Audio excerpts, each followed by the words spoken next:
Pues sí, gente, y en esta ocasión vamos a ver un par de enfermedades, a reserva de que vemos más después, de importancia por su frecuencia: la acondroplasia y la neurofibromatosis. Pues sí, gente, hoy vamos a hablar de neurofibromatosis. En neurofibromatosis hablamos de ella en particular dentro de los 5.000 o 6.000 enfermedades monogénicas que existen.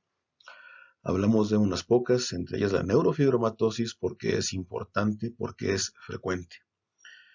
En la consulta de la especialidad de genética es la enfermedad que yo más vi, para acabar pronto. Y particularmente en México, no sé por qué, parece que somos especialmente susceptibles. Pero esa es la cuestión. Ahora, decimos neurofibromatosis 1, porque reconocemos también una neurofibromatosis 2, que es una enfermedad que se parece un tanto, aunque no mucho, y que se debe a mutaciones en otro gen, y que no es tan común ni por mucho, y que por el momento no nos ocupa. Entonces, la enfermedad de la neurofibromatosis 1 también se ha llamado, y así se le conocía antes, como enfermedad de von Recklinghausen. Es una facomatosis, así se llaman estas enfermedades.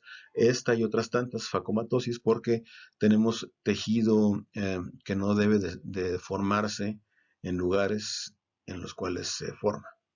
Voy a abundar en eso después. Ahora, es una enfermedad dominante, autosómica dominante, y se estima que está en todas las poblaciones conocidas y que su incidencia está en 1 a 3.500 más o menos. El gen es NF1, que tiene 60 exones, es uno de los genes más grandes que se conocen. Y más o menos la mitad de las mutaciones que encontramos, o más bien, aproximadamente el 50% de los casos que vemos son mutaciones de novo, es decir, tenemos padres sanos. La tasa de mutación de este gen es muy elevada y se supone que sucede en al menos 1 en 10.000 nacidos vivos esta mutación de novo. Ahora, dentro de las mutaciones de novo, reconocemos que aproximadamente el 80% son de origen paterno. No se ha documentado que exista algún efecto de edad paterna avanzada, pero se sospecha. Y básicamente siendo un gen tan grande, básicamente cualquier mutación que afecte negativamente su función va a provocar la enfermedad. Eso condiciona que haya más de 500, si nos quedamos cortos deben ser más todavía, mutaciones descritas en el gen NF1 y muchas de ellas son privadas. Casi una familia o un paciente tiene la suya y que no se ha repetido, que es enteramente nueva. Eso se le conoce como una mutación privada, que solamente la tiene el paciente o la familia del paciente nada más. Y la proteína que codifica NF1 se llama neurofibromina. Es una proteína, es un gen tumor supresor que codifica una proteína tumor supresora y se supone que sus efectos de tumor supresión los logra antagonizando, limitando la activación del protoncogen RAS. Y la neurofibromina se expresa en todos los tejidos, pero particularmente en sistema nervioso central y sistema nervioso periférico. Esta enfermedad se caracteriza porque el fenotipo es extremadamente variable, muy variable. Y las manifestaciones clínicas suelen ser neurológicas, musculoesqueléticas, oftalmológicas y dermatológicas. Vamos a abundar en eso después. Se considera que tiene una penetrancia completa. Esto quiere decir que todo aquel que padezca, que herede la mutación, todo aquel que tenga la mutación, va a presentar la enfermedad. Dada su variabilidad, hubo que confeccionar criterios diagnósticos para ser más objetivos a la hora de decir que un paciente padece o no la enfermedad.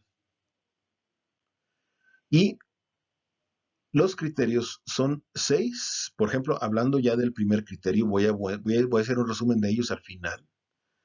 Pero básicamente, uno de los criterios es tener 6 o más manchas café con leche. También en el gremio se le conoce como café au lait por su expresión en francés. Y que esas 6 o más manchas sean de más de 5 milímetros antes de la pubertad. Y es así como lucen las flechas en esta paciente. Están señalando a 2 manchas café con leche. Como pueden ver, no son muy impresionantes. Parecen pecas grandes, difusas, no tienen bordes demasiado precisos y generalmente no tienen relieve. Otro criterio diagnóstico es 2 neurofibromas de cualquier tipo o bien uno solo si es plexiforme. Ahora, los neurofibromas más comunes que acontecen en esta enfermedad son los neurofibromas cutáneos.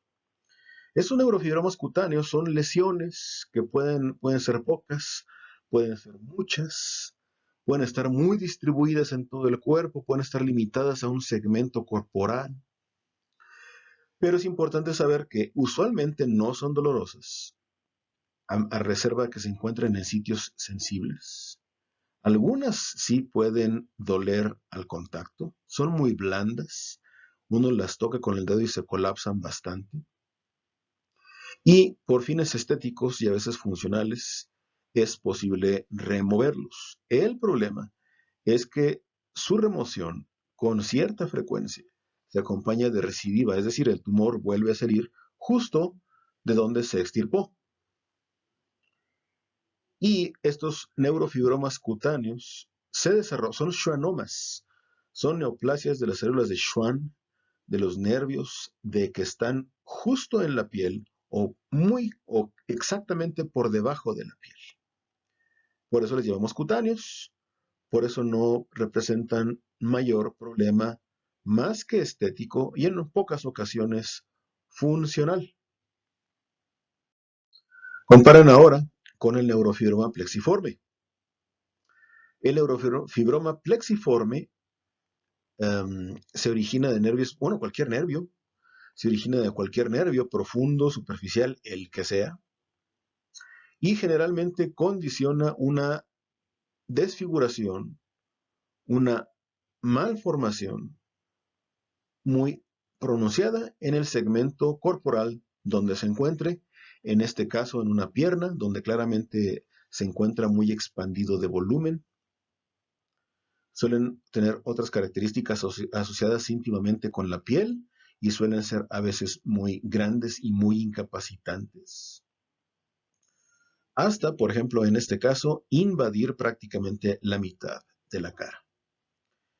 Estos son muy difíciles de operar porque se originan, como ya comenté, de nervios profundos y también invaden tejidos profundos y afectan tejidos profundos. Desde ese punto de vista, su corrección puede ser, dependiendo de la localización, muy complicada. Nódulos de Lisch es otro de los criterios. Que el paciente tenga al menos 2 nódulos de Lisch. Los nódulos de Lisch no son más que amartomas que salen en el iris, que se ven con oftalmoscopio. Pueden verse a simple vista, pero es mejor utilizar un oftalmoscopio porque de ese modo es más precisa su descripción en términos de número, de tamaño, de extensión. Son amartomas del iris y el criterio para diagnóstico de neurofibromatosis es tener 2 o más de estos nódulos. Pecas axilares o inguinales. Se encuentran en un 90% de los casos. Es uno de los signos más constantes que existen, junto con las manchas café con leche. Son pecas, como ustedes podrían esperarlas en cualquier parte del cuerpo. A veces son más grandes, pero se concentran clásicamente en el paciente, en las regiones axilar e inguinal. Otro criterio diagnóstico es el glioma del nervio óptico, que en el paciente puede manifestarse con compromiso visual progresivo y que en ocasiones suele ser tan grande que produce exoftalmos, es decir, el ojo empieza a protruir por enfrente del perfil permitido por la órbita. Esto puede ser bastante incapacitante, ciertamente afecta la función visual del ojo y requiere atención en la inmensa mayoría de los casos. También eh, el fenotipo óseo característico es otro criterio, tener un fenotipo óseo característico. ¿A qué nos referimos con esto? Bueno, nos referimos a displasia de esfenoides. Es uno de ellos. La displasia de esfenoides condiciona que aquí en, la, en la imagen tridimensional del cráneo que se observa abajo a la izquierda, se puede ver cómo las alas del esfenoides se encuentran displásicas, se encuentran prácticamente ausentes del lado derecho, lo que condiciona una herniación del encéfalo, de las meninges hacia la órbita, con la consiguiente protrusión progresiva del ojo hacia afuera de la órbita también. Así es como suelen lucir los casos más, digamos, un tanto leves, como el del niño pequeño de arriba, pero esto es progresivo porque es una herniación del encéfalo y de las meninges, gracias a la hipoplasia de las alas de las esfenoides, de modo que podemos tener al final un panorama como el del paciente contiguo que se encuentra abajo a la derecha. Otro fenotipo óseo característico de la neurofibromatosis es el adelgazamiento de la corteza de la diáfisis de los huesos largos, con o sin pseudoartrosis. Entonces, aquí se puede ver claramente, a veces hay abombamiento de los huesos largos, se encuentran curvos los huesos largos, y ciertamente algo que es más o menos frecuente es eso, el adelgazamiento del hueso cortical compacto de la diáfisis de los huesos largos. También, cuando el paciente se fractura, condicionado por esas corticales delgadas, a veces puede observarse pseudoartrosis, lo cual es un defecto en la formación del callo óseo, de modo que cuando ocurre una fractura, esta fractura no se consolida y el paciente permanece con su hueso roto, lo cual es, por supuesto, altamente incapacitante, y eso se conoce como pseudoartrosis, característica también de la neurofibromatosis. Ahora, esos criterios diagnósticos, ¿cómo se usan? Bueno, tiene que haber 2 o más de estos criterios para poder establecer el diagnóstico. Criterio 1. 6 o más manchas café con leche de más de 5 milímetros de diámetro antes de la pubertad. 2. Neurofibromas de cualquier tipo o bien con 1, si es plexiforme. 2 o más nódulos de Lisch, amartomas del iris. Pecas axilares o inguinales presentes en el 90% de los casos. Glioma del nervio óptico. Manifestaciones óseas características, por ejemplo, ya lo dijimos, displasia de esfenoides y adelgazamiento de la cortical de las diáfisis de los huesos largos, con o sin pseudoartrosis. 2 o más de estos criterios ya nos permiten diagnosticar neurofibromatosis 1. Se dice que en menores de 1 año, con tan solo 1 de los criterios es suficiente para hacer el diagnóstico. Una vez que el paciente se encuentra diagnosticado, debemos cuidar ciertos aspectos. Estos pacientes con cierta frecuencia cursan con hipertensión, hay que vigilarlos al respecto. Una de las causas de hipertensión, amén de otras idiopáticas, es el feocromocitoma. En ellos tiene cierta frecuencia. También, debido a que tenemos una mutación en estado heterocigoto de un gen tumor supresor, tenemos cierta propensión a desarrollar tumores de cualquier tipo. Y es importante consultar al paciente una vez al año para una revisión, con atención en la progresión de las lesiones, con atención en la hipertensión arterial, y a los niños se les aconseja también cada año una revisión oftalmológica para ver evolución de nódulos de Lisch, para ver la evolución o la aparición de un glioma del óptico, para valorar la presencia de un esfenoides displásico.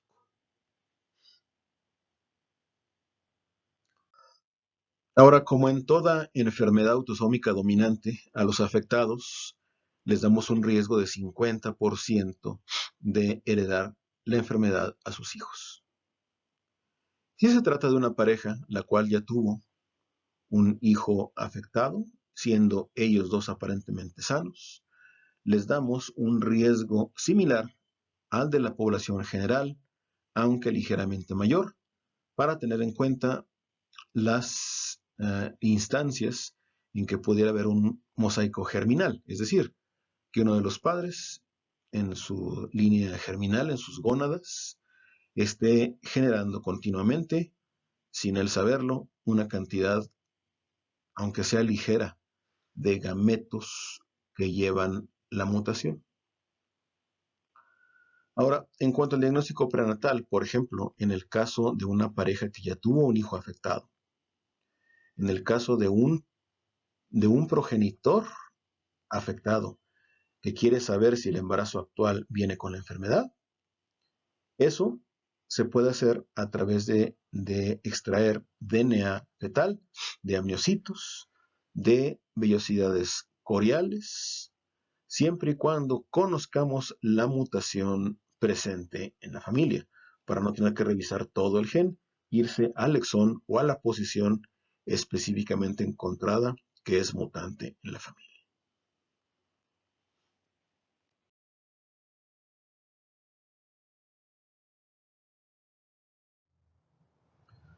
Pues sí, gente, primero voy a hablarles de acondroplasia. De acondroplasia les he hablado mucho alrededor de todo el curso, incluso en embriología lo vimos también. ¿Por qué? Porque es una enfermedad netamente genética, es particularmente común.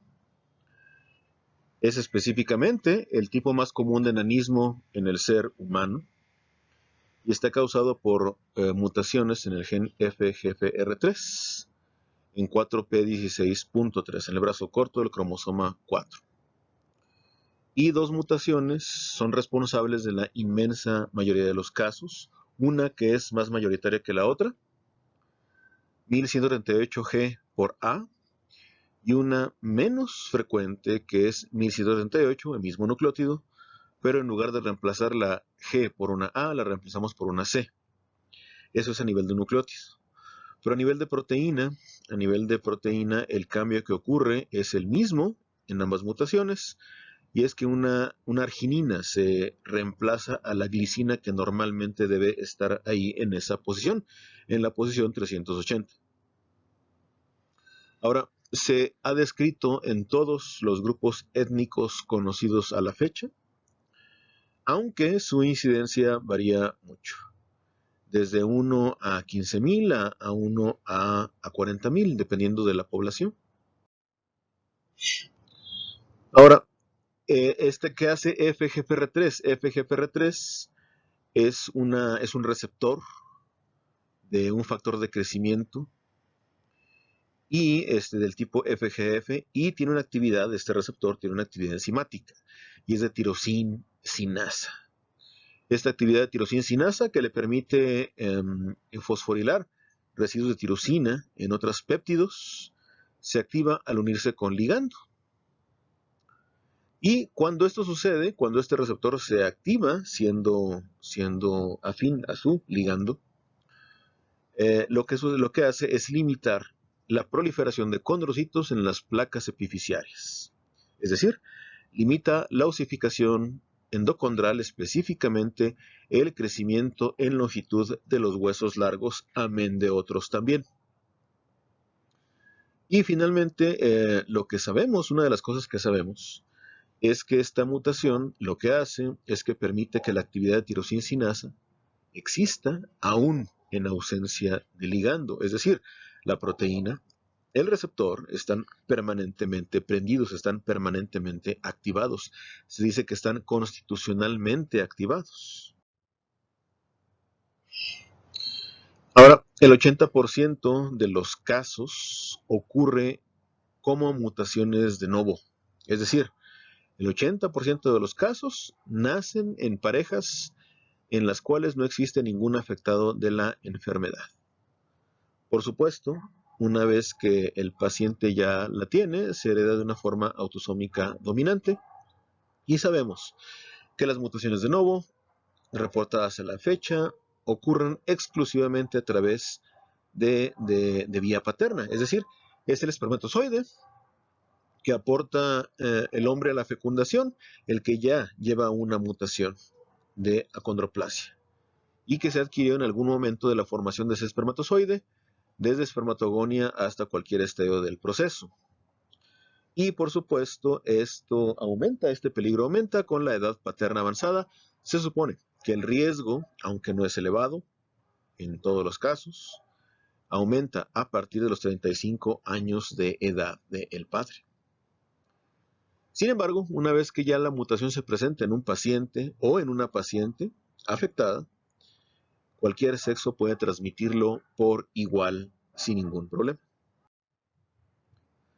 Ahora, a nivel de DNA, lo que ocurre, y a nivel de transcrito también, es lo siguiente.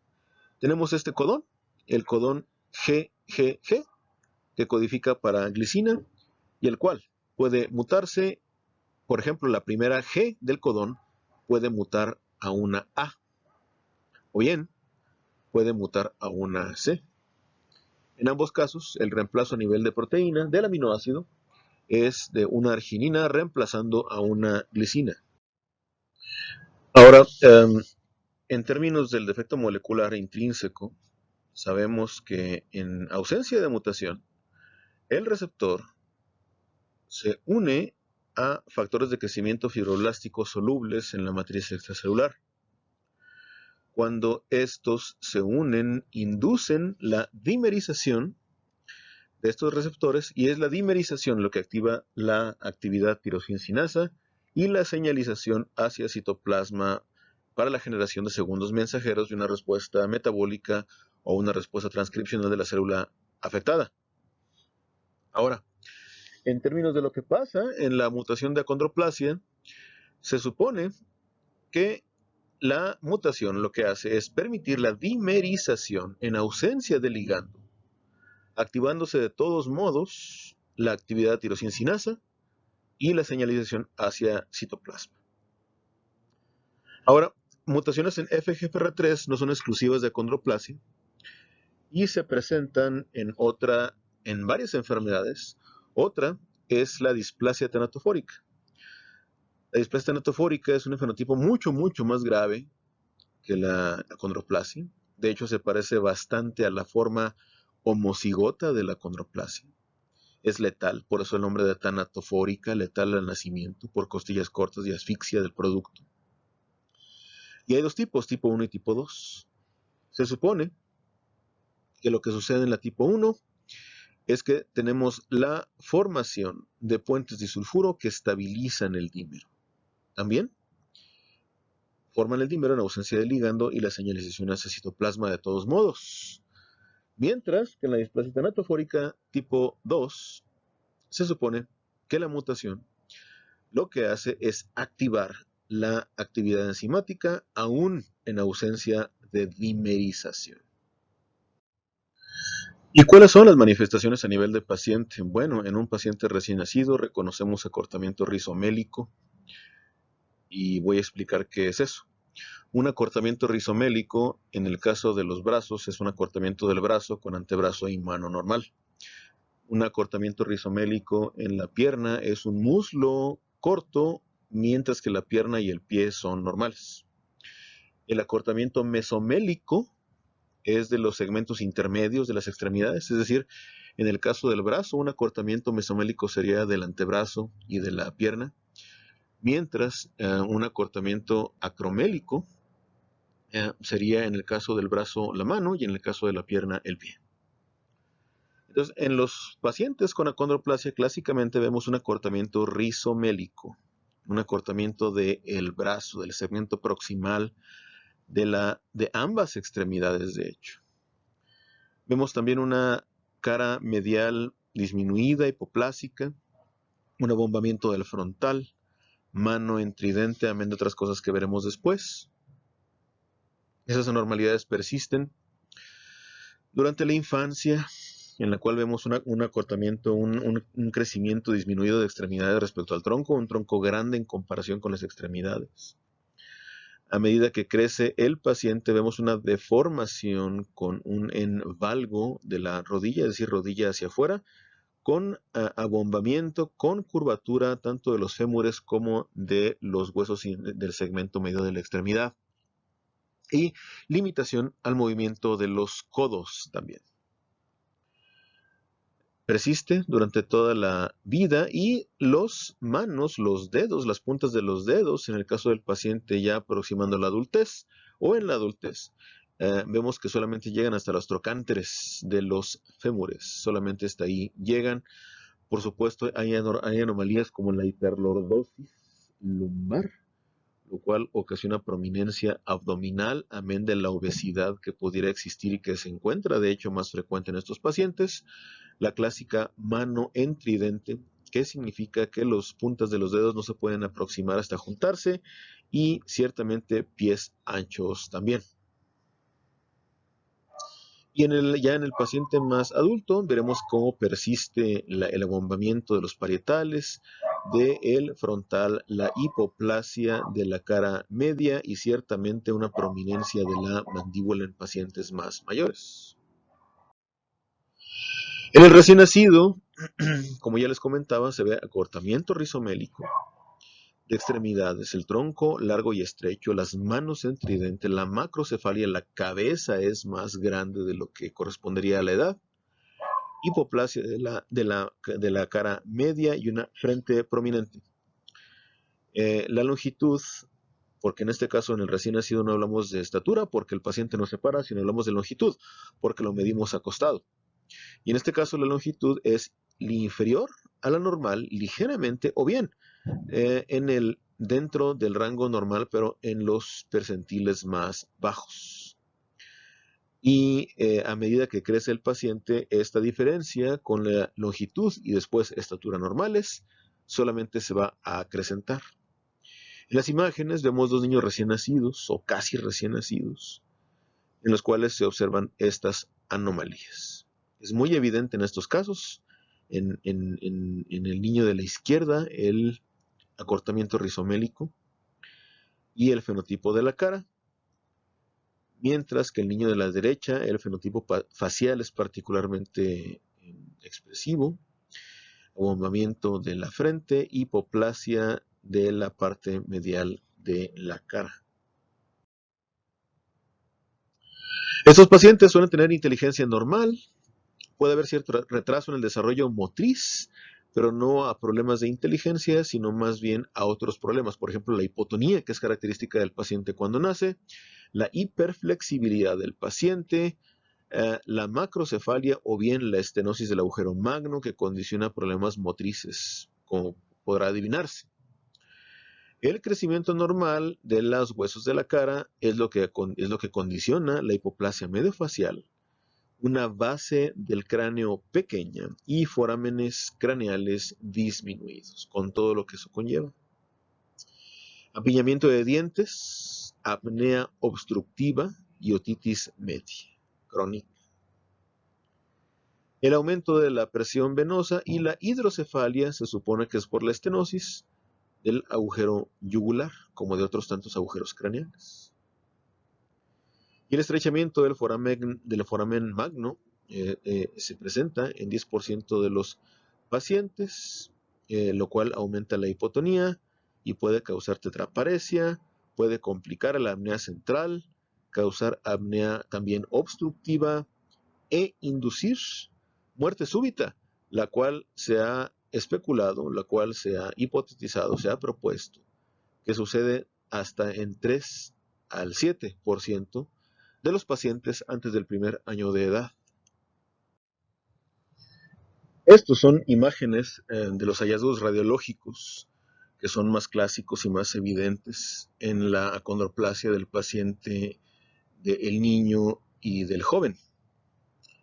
En la imagen A vemos un acortamiento rizomélico, un acortamiento de los fémures y una forma cónica de la final de las diáfisis, de la distal del fémur. En la imagen B, la flecha está señalando una imagen en chevrón, una imagen en ángulo que se encuentra justo proximal a la epífisis distal, que es clásica del padecimiento. En la imagen C vemos la clásica mano en tridente. En la imagen D estamos viendo una pelvis que es ancha y estrecha, el asterisco, una flecha que indica un acetábulo plano. En la imagen E vemos una distancia interpedicular disminuida y ciertamente también lo mismo se ve en la imagen F, en la cual se ven unos pedículos cortos también.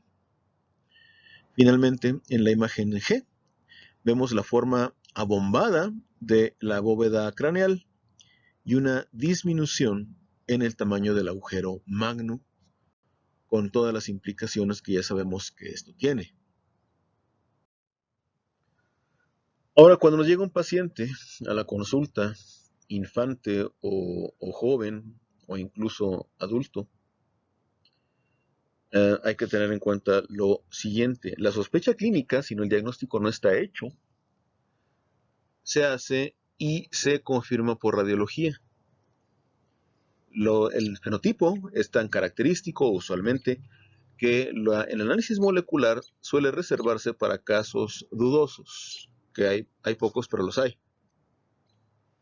Dado que no hay tratamiento curativo, aunque hay cierto tratamiento que atiende a la talla baja, ya lo veremos después, el manejo está orientado a la prevención y tratamiento de las complicaciones propias de la enfermedad.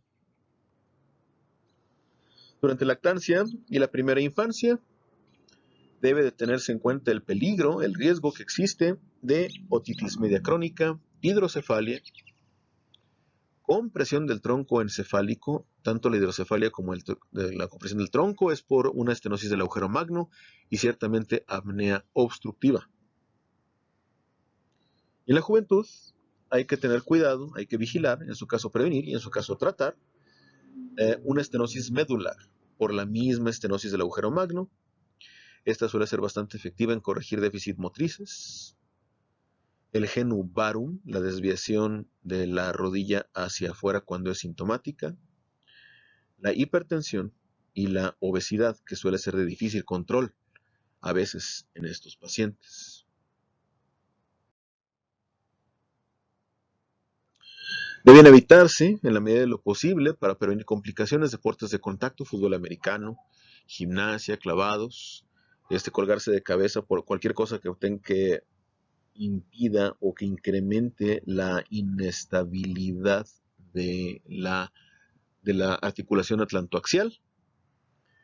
Y a veces lo que se hace para prevenir la talla baja o al menos disminuir el efecto de la talla baja es administrar la hormona de crecimiento Y también hay ciertos tipos de elongación quirúrgica, procedimientos quirúrgicos para elongar los huesos y que el paciente no sufra talla baja tan pronunciada. Y ciertamente, no como siempre, prevenir y tratar las complicaciones. Y por supuesto, la ayuda psicosocial en estos casos es importantísima. ¿Cómo se hereda? Bueno, como ya vimos, la mayor parte de los casos son de novo.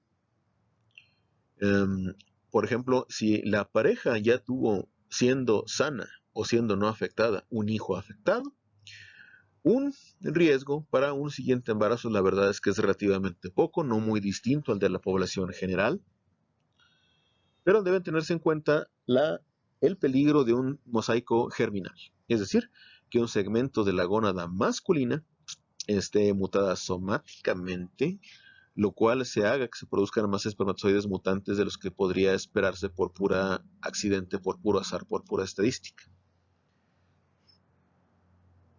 Cuando un miembro de la pareja está afectado, como lo vimos desde el primer parcial, el peligro de que un embarazo salga afectado es del 50%. Y cuando ambos padres son afectados, decíamos también en el primer parcial que un 50% de los hijos estarán afectados por la forma heterocigota y un 25% por la forma homocigota, que es letal y se parece a la displasia tanatofórica, y ciertamente un 25% sin fenotipo relacionado a alguno. Y ciertamente, en el caso de madres con acondroplasia, se aconseja la cesárea por el estrechamiento del hueco pélvico por donde debe pasar el producto. Ahora, en cuanto al diagnóstico prenatal, pues es plausible solamente después, antes de la semana 20, solamente se puede hacer cuando se puede obtener DNA fetal, por amiocitos, por vellosidades coriales. Y más tarde, por radiografía fetal. Por ultrasonograma, los hallazgos no son claros, no son diagnósticos, antes de la semana 24. Sin embargo, si estamos hablando de la forma homocigota, que es muy grave, que tiene malformaciones muy severas, sí se puede detectar antes de la semana 24. En cuanto al diagnóstico radiológico en el feto, estas son radiografías de un feto, de dos fetos, de hecho. A la izquierda uno no afectado, a la derecha uno afectado por acondroplasia.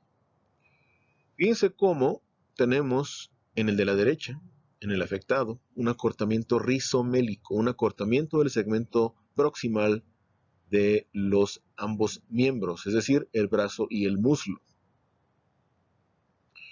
Fíjense, como también lo que vemos es una mano en tridente. Los deditos de las manos están en el de la imagen de la izquierda razonablemente paralelos, mientras que en la imagen de la derecha se encuentran divergentes. Esa es una mano en tridente. La distancia interpedicular en la columna vertebral se encuentra disminuida en los fetos con acondroplasia. Y finalmente, las crestas ilíacas son pequeñas en el feto de la derecha y tienen una forma que ha sido llamada en oreja de elefante. Pues estos son los aspectos más importantes de la acondroplasia. Nos vemos en la evaluación y en la siguiente. Muchas gracias.